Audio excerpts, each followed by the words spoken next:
আসসালামু আলাইকুম, কেমন আছো সবাই?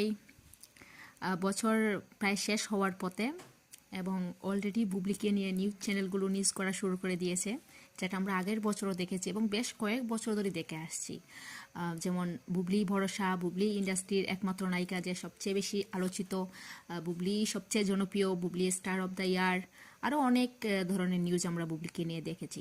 আসলে দিন শেষে হয় কি জানেন, যারা মেধাবী, যারা পরিশ্রমী, যারা আসলে নিজের কাজটা মন মতো করে, তাদেরকে আসলে টাকা খাইয়ে সাংবাদিকদের দিয়ে নিউজ করাতে হয় না, বা বিভিন্ন শুতে এসেও বলতে হয় না যে আমি সুপারস্টার, আমি 17 বছর ধরে কাজ করছি, আমি সুপারস্টার, আমি একে নিজের যোগ্য মনে করি না, ওকে নিজের যোগ্য মনে করি না। আসলে যোগ্যবান ব্যক্তিরা, যারা যোগ্য, আসলে তারা আসলে কখনো নিজের সাথে মানে কাউকে এনে ধার করায় না। আমরা বেশ কয়েকদিন ধরে একজন অভিনেত্রীর যে আমি সুপারস্টার, আমি সুপারস্টার, এটা এটা নিয়ে বিভিন্ন জায়গায় ট্রল হতে দেখেছি অভিনেত্রী।